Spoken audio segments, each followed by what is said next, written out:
This afternoon, mga kapatid, ang pag-aaralan po natin is about the book of Joshua. Joshua in particular sa kanyang pamumuno, sa kanyang leadership. This lesson, mga kapatid, I pray this afternoon, ay makapagbigay po ng pangunawa and wisdom and encouragement sa bawat uri ng mga kalalakihan or even women who are here in this church who may have unbelieving spouses. Perhaps there are some of you na nagdanais po na maging pastor. And for some of you na nagdanais po na pamunuhan to lead your families effectively, to lead your wives effectively, to lead your children effectively. Ang magiging tuon po ng pansin sa ating pag-aaral nitong hapon is essentials for effective leadership. Essentials for effective leadership. Maraming beses ko po naririnig sa mga kalalakihan, pati na rin po sa ating mga kapatid na mga kababaihan, especially if they have spouses who are not Christians. Or perhaps sinasabi nila Kristiyano sila but there is no fruit na nagpapatunay that they are Christians. And they ask the very question, how do I lead my husband? How do I lead my wife? How do I lead my children to the Lord? And for others, paano ko magagawa to become an effective leader in my own household dahil hindi na ako pinapakinggan ng aking asawa? Hindi na iinggayo ang aking asawa, ang aking mga anak through my leadership. And there's always two sides to every story. Hindi natin pwede sabihin na tayo lagi ang tama. At hindi rin po natin pwede sabihin that yung mga humuhusga sa atin ay tama din. Pero ang Diyos lang ang nakakaalam. Kayo po ba, mga kapatid, ay nakakaranas ng challenges in your home? And perhaps you're having challenges with your teenagers, your adult children, or even your small children. At hinihingi po natin ang gabay mula po sa Diyos, ano po ba ang dapat kong gawin? The book of Joshua serves a great purpose to that question.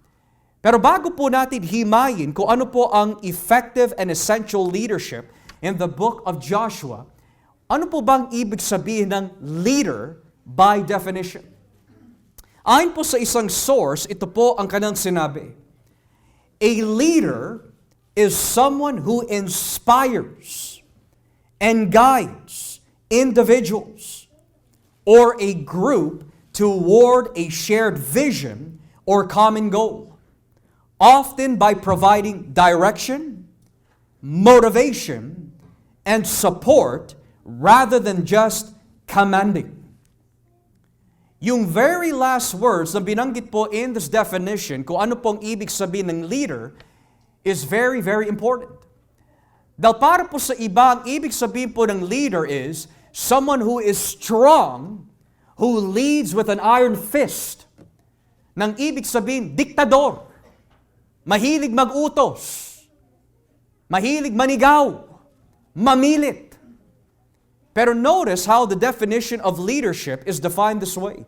Someone who motivates, who guides, directs, encourages, supports, at hindi lang puro salita.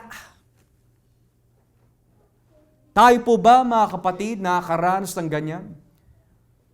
Perhaps tayo po mga kalalakihan. We may be leaders by God's design of order and creation. Pero kung ang ibig sabihin po ng leadership sa atin is utos lang tayo ng utos, but we are not motivating, showing the example, showing support, giving guidance and direction, we need to hear this message this afternoon. O maari, you are a mother, a wife, with an unbelieving spouse at iniisip mo, dahil hindi naman niya ako ginaguide spiritually, how do I guide my children to Christ? This is also for us.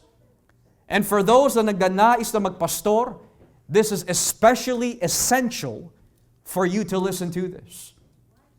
So ngayon, we are taken into the narrative, mga kapatid, about a man by the name of Joshua, from whom and for whom this book is written from.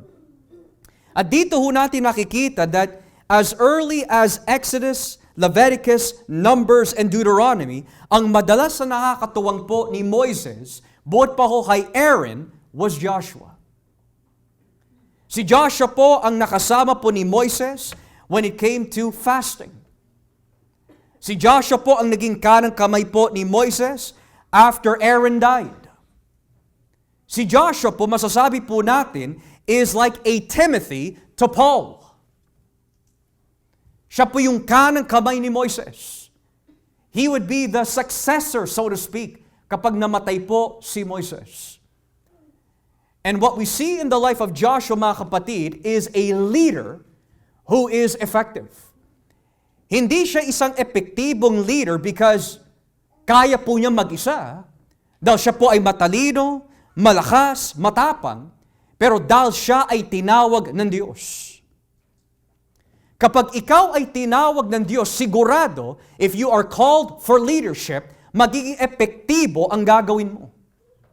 It doesn't matter if you're called for pastoring, it doesn't matter if you're called for being a husband or being a father. Kapag ikaw ay tinawag ng Diyos in any godly circumstance of leadership, sigurado magiging epektibo ka. Bakit? Dahil kasama mo ang Diyos. Because without God, everything that you plan, everything that you say, everything that you do will not prosper. At yan ang nangyari po kay Josue. And the Bible says that the reason why magiging epektibo po ang kanyang leadership for millions of Jews is because kasama niya ang Diyos. Kaya tignan niyo po yung sinabi in verse 5. Walang makatalo sa iyo habang ikaw ay nabubuhay, sasamahan kita. Gaya ng pagsama ko kay Moises. Hindi kita iiwan o kaya'y pinababayaan o pababayaan. No one will be able to stand against you all the days of your life. As I was with Moses, so I will be with you. I will never leave you nor forsake you. So kapag ang tao po ay tinawag ng Diyos to lead, at ikaw ay tinawag ng Diyos to take initiative, sigurado everything you do will prosper dahil kasama mo ang Diyos. Now, there are 5 things that we will see, mamaya, Lord willing, of what are the essentials of an effective leader. Kasi sa ating kultura po ngayon, in order to be an effective leader, lalo na sa pananaw ng mga makamundong tao, you need to be charismatic, eloquent in your speech, romantic, mesmerizing, intelligent, at sa mga very corrupt na pagsasama and communities, we would say, you need to be manipulative. Kailangan you are able to persuade people through flattery. Alam mo kung paano gamitin ang dila mo to sway people. Yun na po ang basihan for great leadership. But in the Bible, kung pag-uusapan po natin, a lifestyle of faith in the realm of leadership in the home, in the marriage, for your children, for your wives, for yourselves, how does the book of Joshua depict an effective leader? Number 1, he is a man with a godly direction. He is a man with a godly direction. Nais ko po ulitin ulit, mga kapatid, ang verse 2. Patay na ang lingkod kong si Moises, kaya ngayon maghanda kayo, ikaw at ang lahat ng Israelita, sa pagtawid sa ilog ng Jordan, papunta sa lupaing ibibigay ko sa inyo. Moses, my servant, is dead. Now then you and all these people get ready to cross the Jordan River into the land I'm about to give to them, to the Israelites. So Joshua cannot be a leader without God-given directions. Kasi the purpose of leading, you are leading them somewhere. Pero what if wala kang direction? then your leadership goes nowhere. You do not progress. You and the people you are leading do not grow. They will not move forward. They will not progress. Hindi sila lalago because walang God-given direction. Natatandaan ko po when you read the book of Judges, napakaraming mga kalalakihan sa panahon po ng mga judges, pero marami sa kanila walang direksyon, mga duwag na manguna. They didn't want to lead. So ngayon, ang ginawa po ng Diyos through providence, He used a woman by the name of Deborah. Bakit ho? Dahil yung mga kalalakihan, they don't want to take initiative. Ibinaksak na lang po nila lahat dun sa babae na si Deborah. Ikaw na ang manguna sa amin. Because no one had direction to lead. Moreover, ganun din si Haring Saul. The way he directed the people, the way he led the people was more towards harm than good. Kaya kapag ang isang tao po ay tinawag for leadership, sigurado bibigyan po siya ng Panginoon ng direction. At ang direction ay nagmumula sa Diyos. And where does that direction become more clear to us? Hindi sa ating nararamdaman, hindi sa ating nakikita, but what is written and laid in Scripture. As I'm speaking to you men of God who are here today, maari iniiyak po natin sa Diyos with tears. Lord, I just don't know how to lead. Dahil marami ho sa atin lumaki na walang ama. At kung may ama man, hindi kayo tinulungan.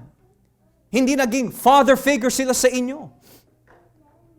And now you're asking, as you're leading your own family, Lord, how do I lead my wife? How do I lead my children? How do I lead my own household to Christ? And the answer, mga kapatid, is direction given from God. The Bible. Ang Biblia ay itinuturing po ng aklat ng Salmo, a lamp unto our feet and a light unto our path. It is essential sa isang leader na lagi ho siya humihingi ng tulong at karunungan sa Diyos for direction. What is your plan for your children? What is the direction you're going to take? For your wife, what is your plan and direction for her? An effective leader, kailangan po niya sagutin yung mga katanungan po na yan. But if you ask the leadership of the world, iba.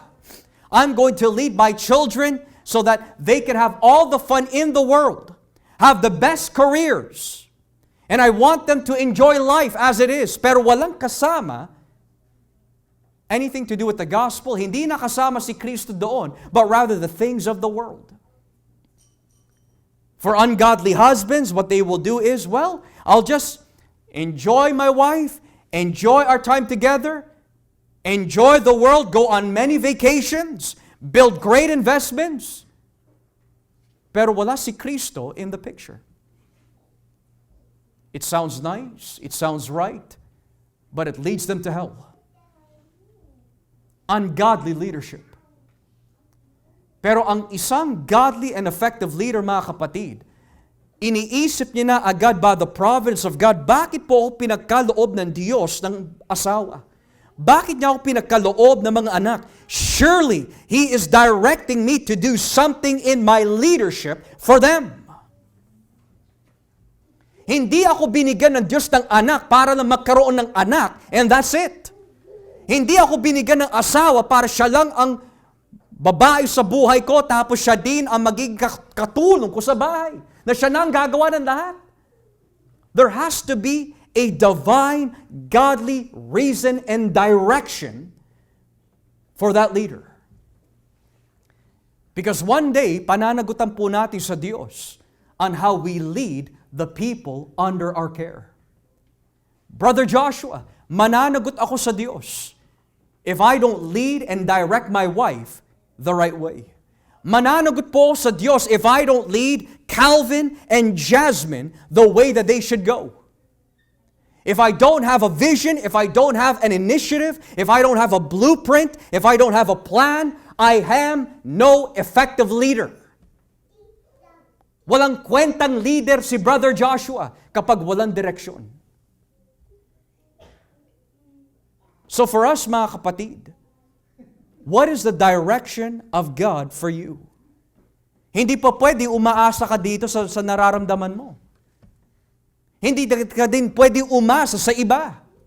Nang ibig sabihin, if me, Brother Joshua, Brother Joshua, is called by God to be a leader for my household or for the church, hindi pa pwede aasa ko sa iba for guidance.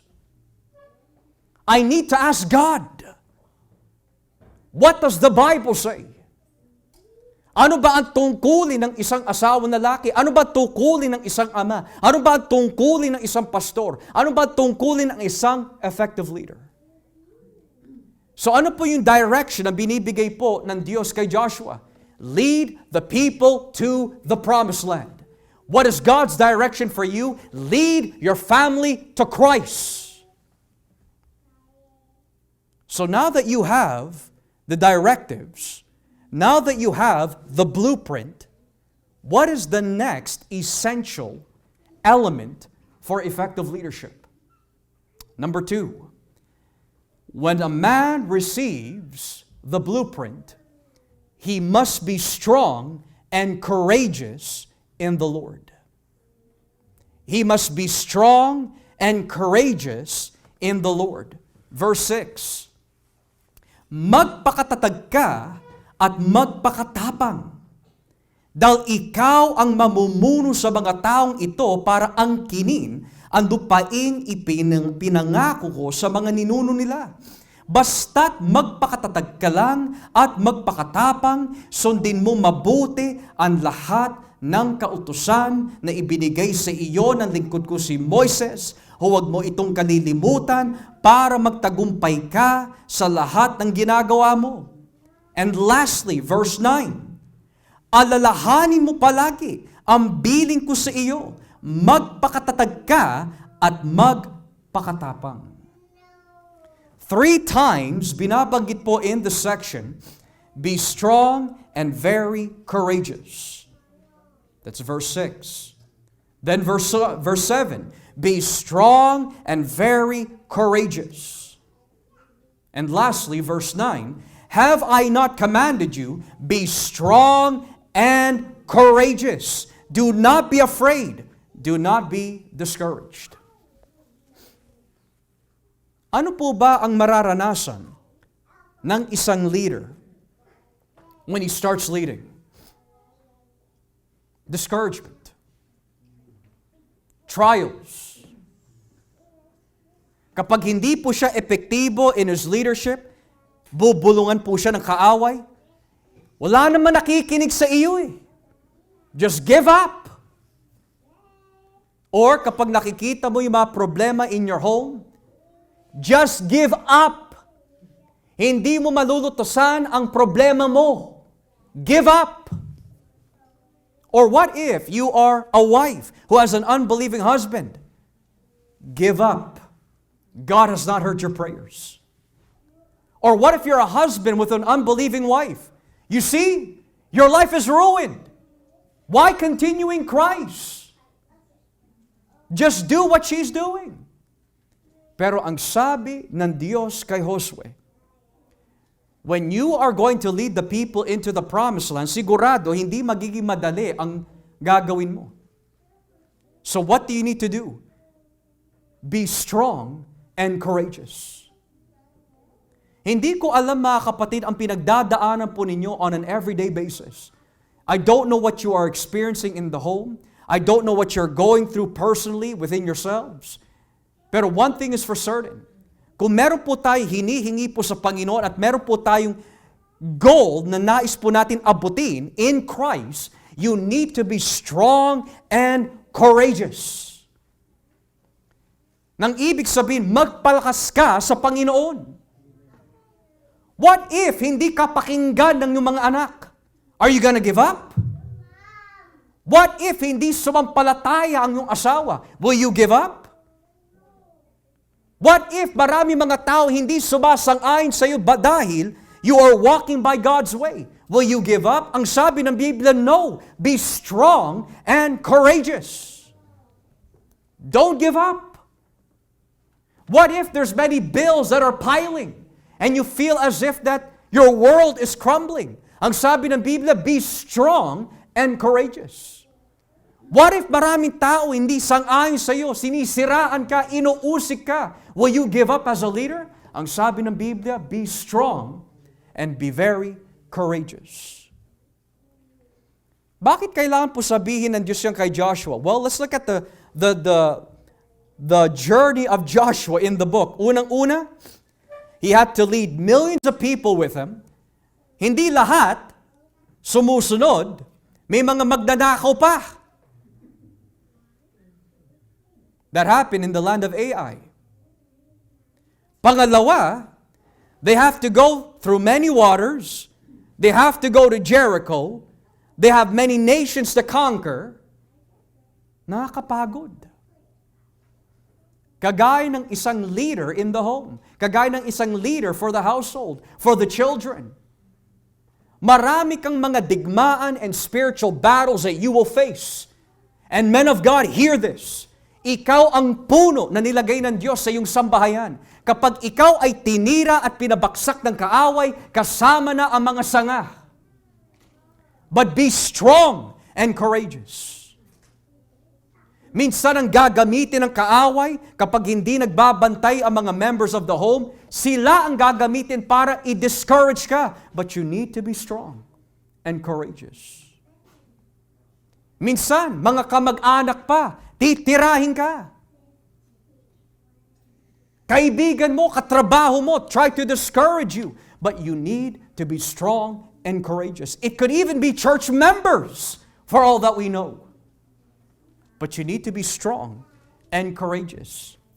And you might want to ask the question, dahil ang Diyos po ay soberano, bakit po niya pinintulutan na mangyari po ito? Para lalo kang kumapit at dumipende sa Kanya. Tsaka wag ko tayo iiyak mga kapatid that you wanna give up. Tignan mo nga yung pinagdaanan ni Moises. Milyon na mga Hudyo ang titikas ng ulo. Tignan mo yung pinagdaanan po ni Job. He lost his family. His friends were not giving him godly advice. He had sickness and disease. And most of all, tignan mo ang ating Panginoong Jesus. His own family didn't want to listen to him. His own disciple betrayed him. His disciples deserted him. He was mocked on the cross. He was beaten by Roman soldiers, spitted upon by the people. Pero he had a goal. Ang goal po niya is the cross. Dahil kapag nandun na po siya sa krus ng Kalbaryo, which is the directives na binigay po sa kanya ng Diyos Ama, He will now finish the mission. Ganoon din po tayo mga kapatid. Kung wala kang direction mula sa Diyos, then you are wandering into darkness without knowing where you are going. Kaya tanungin niyo po ang iyong mga sarili. The way that I ask myself, the way that we should all ask ourselves. What is my goal in my leadership? Ibibigay ko na lang po ba lahat ng leadership ko kay Mrs.? O ay na, ikaw na bala, mag-lead sa anak natin. Ikaw na bala, magdisiplina sa kanila. Ikaw na bala, ikaw na bala, ikaw na bala. Walang kwenta ama ako kung ganun. Walang kwentang asawa ako kung ganun po ako. Walang kwentang leader po ako kung ganun ho ako. If I'm not going to help her, if I'm not going to lay down the blueprint that God wants me to lay down, anong klase leader po ako? Kung iaasa ko na po lahat sa aking asawa. That's weak leadership. Strong leadership is called strong, hindi dahil malakas ka, kundi malakas ang Diyos na nagpapalakas sa atin. So Joshua is said, be strong and courageous. You will have attacks on the inside. You will have attacks on the outside. You will be threatened with discouragement. You'll be threatened with all forms of temptation. But be strong and courageous. Number 3. An effective leader is a man of the book. An effective leader is a man of the book. Basahin po natin ang verse 8. Verse 8. Huwag mong kalimutang basahin ang aklat ng kautusan. Pagbulay-bulayin mo ito araw at gabi para malaman mo kung paano mo matutupad ng mabuti ang lahat ng nakasulat dito. Kung gagawin mo ito, uunlad ka at magtatagumpay. Keep this book of the law always on your lips. Meditate on it day and night so that you may be careful to do everything written in it. Then you will be prosperous and successful.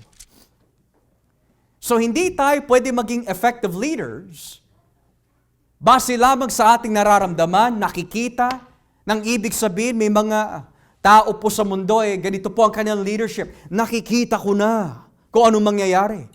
Hindi naman sila propeta. Mali yun. You cannot lead without the guidance of God.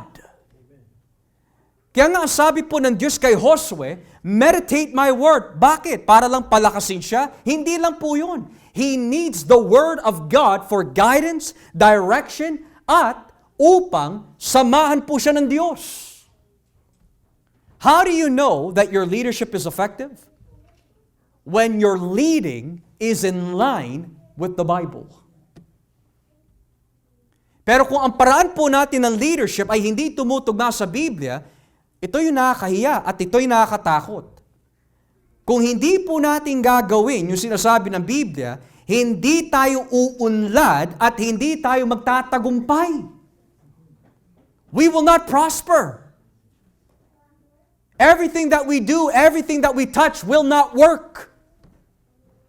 Kaya ang isang paboritong salmo na amin lagi po binibigkas po sa inyo is Psalm 127. Kung wala ang Diyos doon, hindi ito magaganap. Kung hindi ang Diyos magtatayo ng bahay ninyo, hindi ito maitatayo. Kung ang Diyos ang hindi magbabantay sa inyo, walang kwenta ang ating pagbabantay.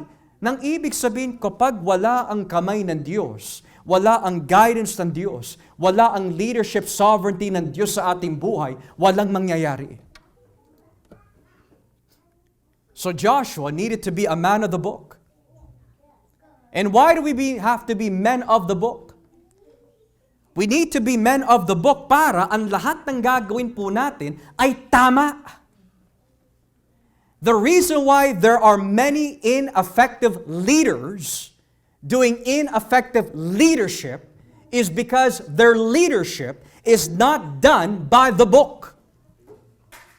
Natatandaan ko po nung isang araw, or not araw, but rather a few months ago, to be more precise. Pumunta po kami ng aking asawa sa IKEA to purchase something para sa aming anak. And knowing Aina, being Aina, she is my guide. Sabi ko, kaya ko na yan, hindi ko na kailangan yung manual. Kakapain ko na lang. Ang problema, hindi ako nagtagumpay, mga kapatid. I didn't prosper. Because yung dapat na sa harapan, nailagay ko sa likod. At sino po ang may kasalanan? Hindi ko pwede sisihin si Mrs. Ang kailangan sisihin po dito is myself because I didn't read the manual. So ngayon, kahit anong gawin ko po dun sa binibuild ko, it's not gonna work, it will not be sturdy, it will not last long because it's not by the book. Ganoon din for our leadership. If you are going to lead and you're going to lead by emotion, you're going to lead by what you see, you're going to lead by superstition, pero hindi dahil sa salita ng Diyos, what you will do will never work. Kasi for something to work, kailangan mo kasama mo kailangan ang Panginoon. You need God to be there. So sabi po ng Panginoon kay Joshua, you need to be a man of the book. Read your Bibles. Minsan, tayo po ay dumarating po sa atin ng katamaran ng pag-aaral ng Biblia. And we could say that ang katamaran could come in many forms. Maari, you know what?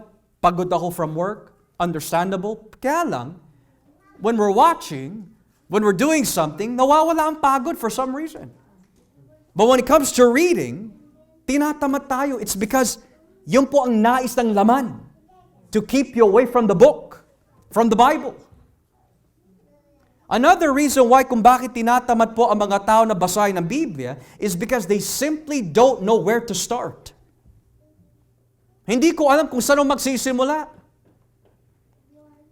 May mga iba naman na tinamad na po magbasa ng Biblia dahil umaasa na lang sa pakikinig, pero sila mismo ay nila suriin. Mahirap din po yun. Hindi po pwede na umaasa na lang po ako lagi sa pakikinig sa mga pastor, kagaya nila John MacArthur, R.C. Sproul, but I'm not reading the Bible myself. I cannot be an effective leader if I myself don't know how to lead. So napakalinaw po dito mga kapatid, ito ang ginawa ni Joshua. Kaya't basahin po natin ang chapter 8 ng Joshua. Read with me in chapter 8. Tignan niyo po yung ginawa ni Joshua sa mga taong pinamumunuan po niya. Joshua chapter 8 verses 34 and 35. Joshua 8, 34 and 35. Excuse me. Sabi po ng Biblia, binasa ni Josue ang aklat ng kasunduan, pati ang pagpapala at sumpa na nakasulat dito. Isa-isang binasa ni Josue ang mga utos ni Moises sa harap ng buong mamamayan ng Israelita. Kasama na ang mga babae, anak, at mga dayuhang naninirahan kasama nila. There was not, verse 35, there was not a word of all that Moses had commanded that Joshua did not read to the whole assembly of Israel, including the women and children and the foreigners who lived among them. Now, what does that have to do with leadership? Ang tungkulin po ng isang leader, regardless of what you're called to lead and who you're called to lead, is that nagbibigay ka ng direction sa mga taong pinapangunahan mo. Now, kung hindi ka palabasan ng Biblia, then ano yung maipapayo mo sa kanila? Kung hindi ka palabasan ng Biblia, what godly advice can you give these people? Hindi naman po pwede puro experience lang. Hindi naman po pwede yung nararamdaman natin, naiisip natin. Joshua had to read the book. He had to be a man of the Bible para yung mga taong tuturuan niya, aalagaan niya at pangungunahan niya will also understand what they must do. Pero ang nangyayari po ngayon mga kapatid, if we're not men of the book, ang ating mga pinapayo, ang direksyon ng ating leadership ay laging lihis sa kalooban ng Diyos. So an effective leader, mga kapatid, he must be a man of the book. Yan ang sinabi po ni Pablo kay Timoteo. Habang wala pa ako dyan, devote yourself wholly to the Scriptures. Read it for yourself so that you can save yourself and those who will hear you. A man of the book. Matter of fact, yan din ang naging ugali na ating Panginoon nung siya po ay isang bata pa lang. Nakikita po siya palagi sa mga sinagoga. Bakit po? Because he loved the law. Alam niya ang kasulatan. So kung ako po ay isang magiging Kristiyano na leader, in order for me to be effective in my leadership, lahat ng aking gagawin must be by the book. That means kailangan marunong ka gumamit ng Biblia. Inaalam mo ang konteksto. Inaalam mo kung paano ito gamitin. You need to be effective in both Old and New Testament so that hindi ka magkamali in your leadership. Imagine kung Old Testament lang ang alam mo. Bawal kumain hipon. Walang kakain ng dugo. Kailangan sundin natin ang 10 utos. By your own strength. Yari ang buong sambahayan. At hindi naman po pwede puro New Testament lang. You need to know both sides so that your leadership is effective. Kapag may nagtanong sa iyo, ano ba dapat kong gawin? Hindi puro John 3:16 lang. Hindi pa pwede puro gospel lang ang pinapangaral mo. And what we mean by that is hindi puro pinako si Kristo sa krus, namatay siya, and that's it. You have to know more than that. Because that's not the only thing that the gospel teaches. If your children ask you, Dad, what must I do to be saved? What must I do to grow in Christ? Hindi po pwede, well, Jesus died on the cross for your sin. No, they need to know more than that. O kapag tinanong ka, Dad, can I go here? Can I go there? You need to analyze in the Bible. Tama ba? Kung papayagan ko siya, tama ba yung pupuntahan niya?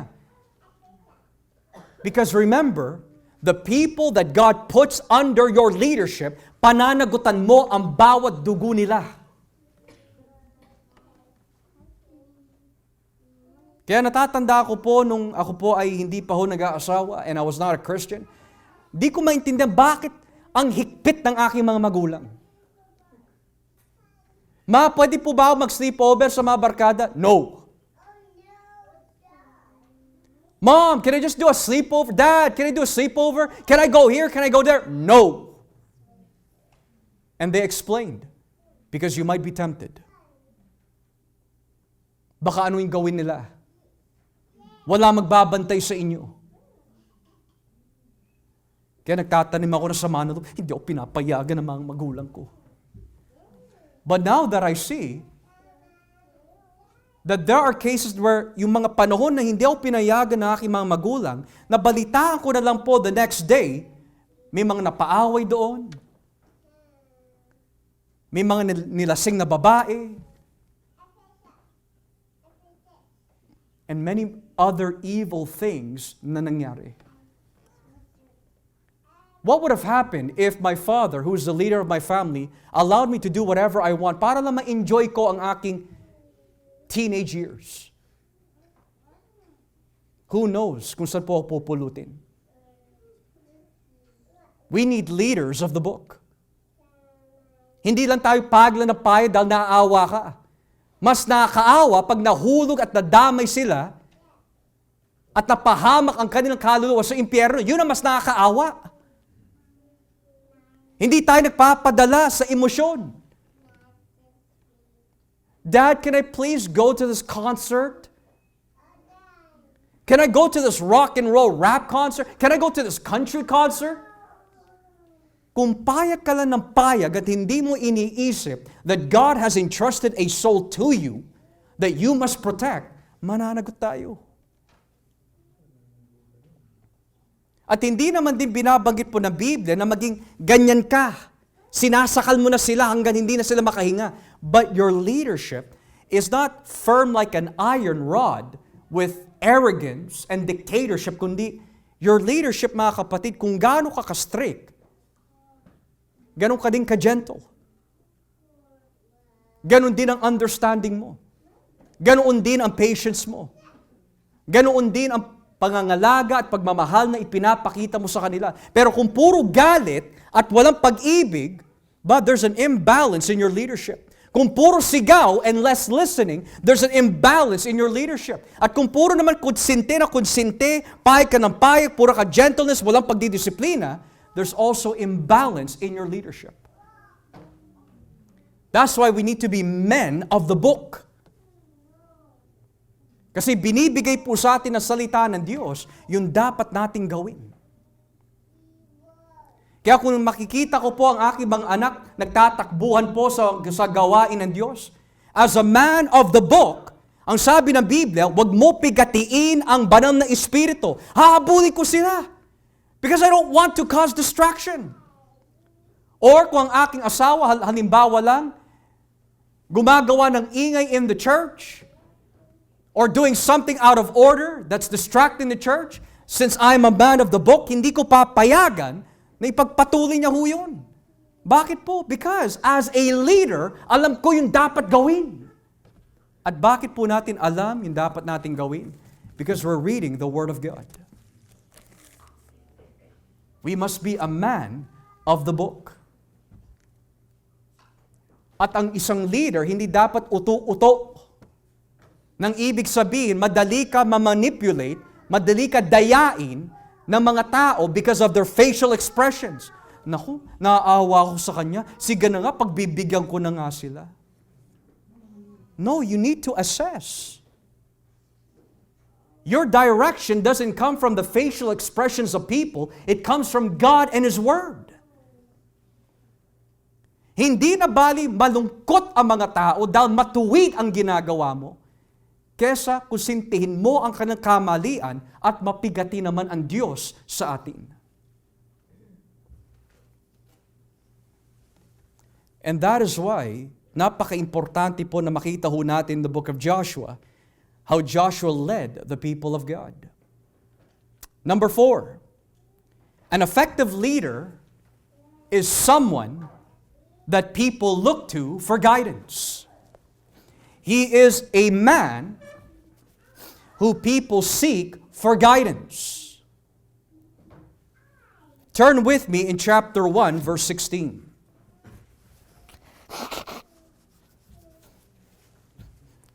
Chapter 1, verse 16 and 17. He is a man who people seek for guidance.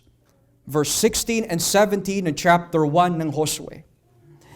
Sumagot sila kay Josue, gagawin namin ang lahat ng sinabi nyo. At pupunta kami kahit saan nyo kami ipadala. Susunod kami sa inyo gaya ng pagsunod namin kay Moises. Samahan nawa kayo ng Panginoon na iyong Diyos gaya ng pagsama niya kay Moises. Papatayin ang sino man lalabag sa pamumuno at utos ninyo. Kaya magpakatatag po kayo at magpakatapang. Verse 16, whatever you have commanded us, we will do. And wherever you send us, we will go. Just as we fully obeyed Moses, so we will obey you. At ano pong kondisyon? Only may the Lord your God be with you as He was with Moses. Alam mo, ang madalas po natin naririnig po sa loob ng sambahayan dahil ako ang leader, ako ang ulo ng ating tahanan, everything I say must go, kahit mali. No, ang sabi po dito, only when the Lord is with you, which means, basta tama ang ginagawa mo. Makadiyos ang ginagawa mo. Hindi yun dahil ako ang leader ng home, bilhin mo nga ako ng cocaine, bilhin mo nga ako ng shabu. Magpasakop kayo sa akin. Mali yun. Only when God is with you. Now, here's the question. Bakit po pinupuntahan ng mga tao si Joshua for guidance? At bakit napakadali sa kanila na makinig? Bakit napakadali po na makuha ni Joshua ang kanilang feelings to support his leadership? Is because nagpapakita si Joshua ng magandang halimbawa. You know, mga kapatid, let's face it, napakahirap na magpasakop, makinig sa isang tao na tinutuwid ka kung sila mismo ay mas malala ang kanilang ginagawa. It's very hard. That's like me saying, you need to do this and you need to do it perfectly. Kaya lang, yung nakikinig sa akin, hindi niya nakikita sa akin yung aking pinapayo sa kanya. And you expect na makikinig siya sa akin. Napakahirap na sabihin ko po sa aking asawa, alam mo, madali lang yan, ito lang gagawin mo. Pero hindi niya nakikita sa akin. Ang nakikita lang niya sa akin is, nasa sulok lang ako, nakahiga sa sopa, siya yung hirap na hirap. Sino ba inggayo sa ganung klaseng leadership? Siya na naglalaba, siya na nagtatapo ng basura, siya na lahat. Tapos ako walang kwentang leader. Pero dahil we are men of the book, we know how it feels when you don't practice what you preach. At iniingatan mo that kapag ikaw ay nagpayo, hindi po ito babalik sa iyo double. So kapag we are leading any person, we got to make sure that what we say, we will show by example. Tignan mo nga ang ating Panginoon Jesucristo, hindi lang niya sinabi, go, mangaral kayo. Bago niya isinugo ang kanyang mga alagad, He showed them how to preach. He modeled that. Kaya nga sa ating mga growth group, mga kapatid, hindi ako papayag na sasabihin ko sa inyo, sige, mangaral na kayo. We have to show you that. You need a model. You need an example. At si Kristo ang ating modelo.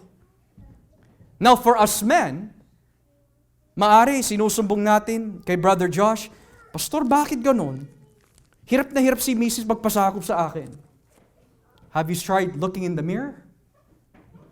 Oh, every morning. No, mirror? Ano ba sinasabi sa iyo ng Biblia? Well, mainitin ako, lagi ako sigaw na sigaw, tamad ako, wala akong direction, inaasa ko lahat sa kanila. Well, that's why. Tapos magtataka ka kung bakit humihingi sila ng payo sa ibang tao kaysa sa iyo. No. Kaya ka nilagay ng Diyos dyan, mga kapatid. And this is where you need to be strong and courageous, is because God has entrusted you with this duty. Ngayon, sa mga bisita po natin who are in relationships that are perhaps on their way to marriage, men, this is what you're going to have to go through. If you are a man and you're ready to get married, you need to be a man of the book. Because ikaw ang gagamitin ng Diyos to lead them to Christ. So, ang dali po na makuha ni Joshua yung loob po ng mga tao dahil he is a man of integrity. Now, may mga ilan ho sa inyo that nag-ask, Pastor, how do we return the spark in our marriage? Well, ang sasabihin po ng mundo, take them out. Go in a fancy restaurant. Make love to one another. Notice that's all physical. But what about the spiritual?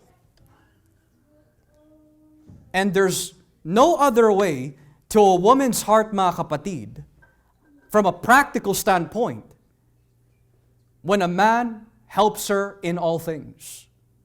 Anong ibig sabihin nun?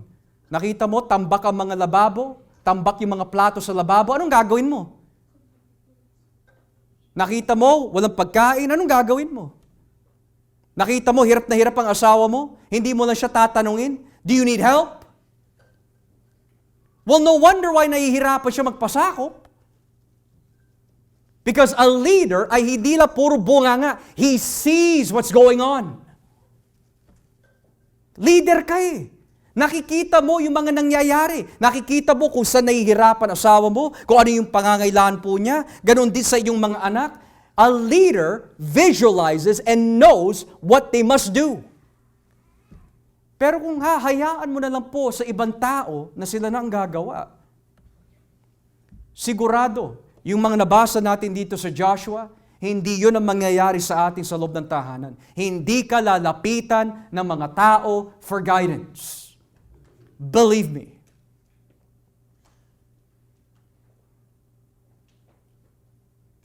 And that is why, mga kapatid, we need to be men of the book so that lahat ng binabasa natin mula sa Biblia with the grace of God for application, para lapitan ka po ng mga tao for guidance.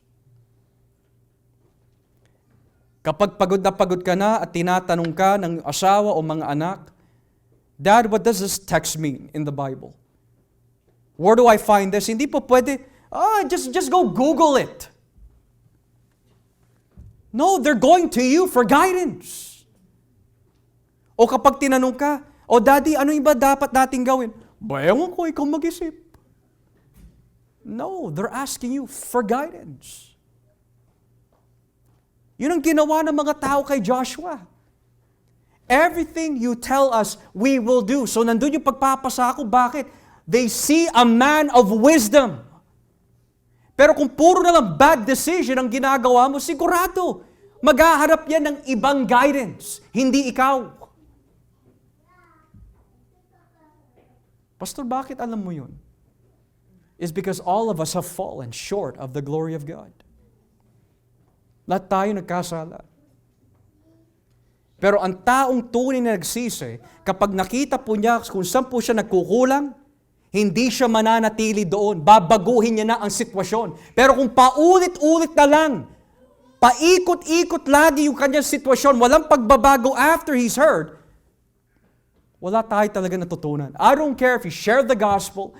I don't care if you have reformed theology. I don't care how consistent you are in the church. If there's no true repentance,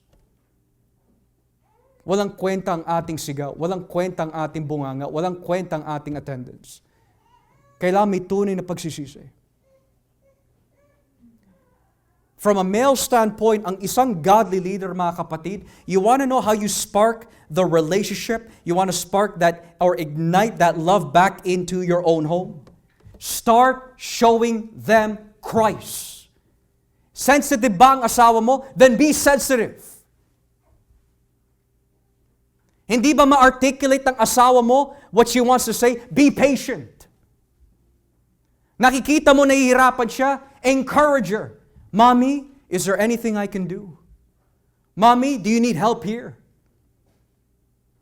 Hindi yung, Mommy, ikaw na bahala dyan. Hindi dapat ganun.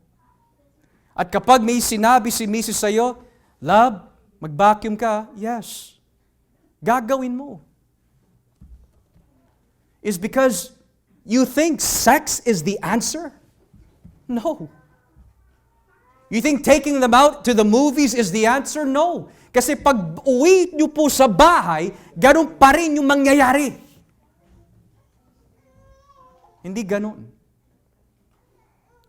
A leader must be a man of the book in order for him to see what he must do in his leadership. Lastly,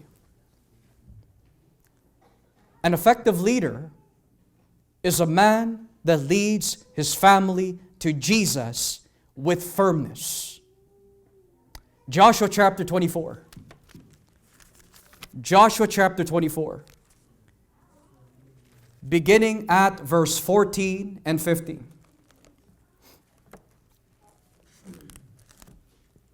Joshua chapter 24 verses 14 to 15.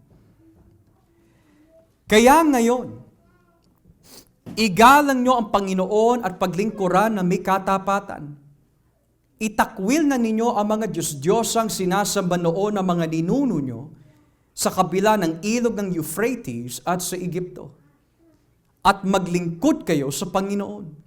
Verse 15. Pero kung ayaw nyo maglingkod sa Panginoon, mamili kayo ngayon sa araw na ito kung sino ang paglilingkuran ninyo. Maglilingkod ba kayo sa mga Diyos na pinaglilingkuran ng mga ninuno nyo sa kabila ng ilog ng Euphrates? O sa mga Diyos na mga Amoreo na ang lupain ay tinitirhan nyo ngayon? Pero para sa akin at sa pamilya ko, maglilingkod kami sa Panginoon. So what is an effective leader? He is firm and bringing his family, the people, to God. Alam niyo po mga kapatid, kung titignan niyo ho kami, you would think that we have it all figured out. No. Totoo ang sinasabi po ninyo mga kapatid who have children much more older than mine. You say that, Pastor, once they reach 2, doon mo makikita ugali. Once they reach 3, doon mo makikita ugali. Once they reach 5, doon mo makikita ugali. Ngayon, naunawaan ko ho kayo. And what this text is teaching me is that Joshua made a decision that regardless kung ano sabihin ng mga tao who's under his leadership, he's going to bring them to the Lord. My children sometimes tell me, Daddy, I don't want to do Bible verse today. A bad leader would say, okay anak, tulog na tayo. Hindi tayo firm in leading them to Christ. Now imagine if my Jasmine would tell me 10 years from now, Daddy, I don't want to go to church. I just want to stay home and watch. A bad leader would say, okay anak, enjoy your childhood. That's a bad leader. Kasi kung ang goal ko, for me and my house, we will serve the Lord, pero kukonsintihin ko the very thing na hahadlang sa goal ko as a leader, nag-lead pa ako. Or imagine my baby Calvin one day when he's 15, Dad, I can't make it to Bible study church today because I'm going to go to the gym. A bad leader would say, okay anak, be healthy. No. Or imagine my wife, halimbawa lang ho ito, Daddy, hindi mo na ako dadalo kasi I'm gonna go to the Philippines, mag-e-enjoy muna kami ha. A bad leader would say, wala akong magawa. Ano yun? Joshua is different. You guys don't want to serve the Lord? That's you. But for me and my house, we will serve God. How does that look like? Pamimilit? No. A person is encouraged in serving the Lord with you when you are showing them godly, loving, patient, wise leadership. Kung purat lang tayo, pero walang model na pinapakita, they're not going to be encouraged to serve the Lord with you. Kapag lagi mo sila pinapayagan sa kanilang kabunduhan, they will not be encouraged to serve the Lord with you. Joshua is firm. He was speaking to the Israelites. Sabi niya, lahat kayo, inaralan namin kayo, we led you, inalagaan ka namin, but if ayaw mo paglingkuran ang Diyos, kayo yon. But for me and my house, we will serve God. So it's not about kung ano yung sabihin ng kamag-anak mo, kung ano sabihin ng mga kaibigan mo, kung ano sabihin ng mga ibang tao, kapitbahay. Who cares? You have a responsibility as a leader. Bring your home to the Lord. Pastor, what if very intimidating yung asawa ko? Masungit. Well, that's why the Bible says, be strong and be courageous. Tsaka tanungin mo din, bakit siya nagsusungit? Ano ba ginagawa mo? Ano ba pinapakita mo? Are you consistent? Are you giving her a reason to be masungit? Or are you giving him a reason to be masungit? Bakit ba layo ang loob niya sa iyo? Bakit ba lamig na siya sa iyo? Bakit ayaw niya na makinig sa iyo? Bakit parang hindi na siya makapag-open sa iyo? You have to ask these questions because you won't be able to bring them to serve the Lord if the people that you are leading is not on board with you. Pero napakadali sa isang sambahayan na sumunod sa puno ng sambahayan.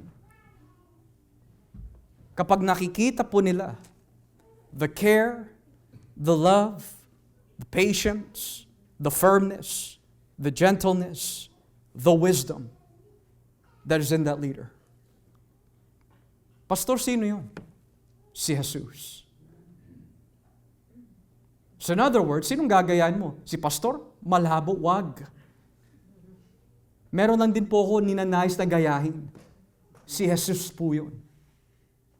And notice this, from a biblical theological framework, hindi si Moises ang ginamit to lead the people to the promised land because you won't get into God's rest by law. You need a Joshua. At ang ibig sabihin po ng Joshua sa wikang Griego is Jesus. Kapag isinali niyo po iyon, it is Jesus. Hindi ka papasok sa kaharian ng Diyos pamagitan ng kautusan, but by grace in the Lord Jesus Christ. So sino po ang ginamit ng Diyos sa lumang tipan to lead the Israelites to the promised land? Si Josue. Sino ang isinugo ng Diyos sa bagong tipan to lead the people of God to the new heaven and new earth? Si Jesus. So, meron po ba sa atin nagdanais na maging pastor? Kapag wala po yung mga bagay na ito sa atin, hindi natin tawag yun, maaari. O maaari, may mga ilan sa atin. You want to lead your home effectively. You need this to be effective. Kasi kung hindi natin susundin ito na lang ang palagi mo maririnig sa loob ng tahanan. Sigawan, awayan, pagrereklamo. Minsan na lumalabas pa sa bibig ng mga Kristiyano, ito na ba talaga binigay ng Panginoon sa akin? Huwag sana ho ganon. And an encouragement to many of us. Kung ginagawa niyo naman po ito, and yet sa kabila ng katapatan mo sa Diyos in your leadership, and yet they still don't want to listen, it's not because you're not effective. It's because, mga kapatid, maaari hindi pa dumarating ang tamang panahon para sa kanila. Never give up. Never lose hope. Be strong and courageous. Because at the end of the day, ang Diyos ang magtutupad ng lahat ng ito. So if you do not grow weary in well-doing, balang araw, you will reap. These are the marks and essentials for effective leadership. At ang ating modelo para maging isang epektibong leader ay walang iba kundi ang ating Panginoon, Jesucristo. As we pray.